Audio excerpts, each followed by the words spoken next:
بله افده محمد و باش من امنال نخوشخانه یا عمل الباجار کوبانه ایرو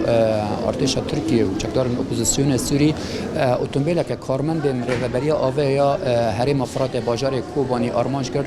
ده انجام دا سه کارمند رهبری آوه بریندار بون اونها جی نخوشخانه دون چاودیری دانه جبو زانیاری زیادتر لسر رو شاوانا و چاو اف بویر قومی رهبری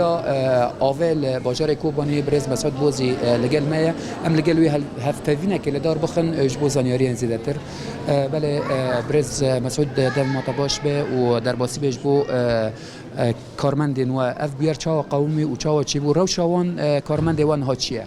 سپاس جبوجی در باسی به جبوی توای کوبانی جبر و اندامانا کارکرانا آوا کوبانی و گندوار کوبانی توای تأمین دکن یعنی مداخات هانا سرفرت رئیسی ام بجن اکو آوا کوبانی باجار کوبانی دخل دکن وانا بشکل روزانه دارن سیانه و احتیاجات و کو چه هبه جالی تشمپیر لیوست به سرفرتن لهامبر ام بجن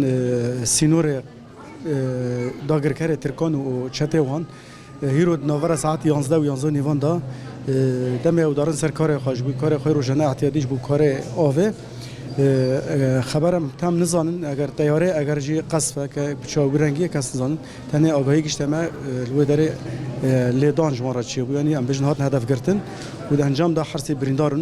برینه خا روشی دیگان گرانه روشی یکیجی یعنی ام بجن باشه انها اصل خو باشه یعنی روش خو باشه ل تام بالتثبيت اشكره حتى انها تختورن مره زلال نكري عملي جراحي جوجوانا لازم بن ام جي بنده تختورن مگو کو امزون افنا چون جدرین آوه یان ترمبه آوه کو آوه ده باجار کوبانی او ترمبه یان جدر خدمت در کت زیان گیشته که یا نه ده سالا آوه دالی خست سالا مدخل آوه دو سال دالی خست هلبتن ها ساکنیه یعنی او حال حاضر ساکنیه بس ما هین تدیم هین به حوال خورانه ام نشون مروشه که ور هین تثبیت نکرد که چه زرار گیشته نگیشته که ما ساکنیه حال حاضر ده بله دست صابه گلکس پاس برز مسعود ساعت خوش به گلکس پاس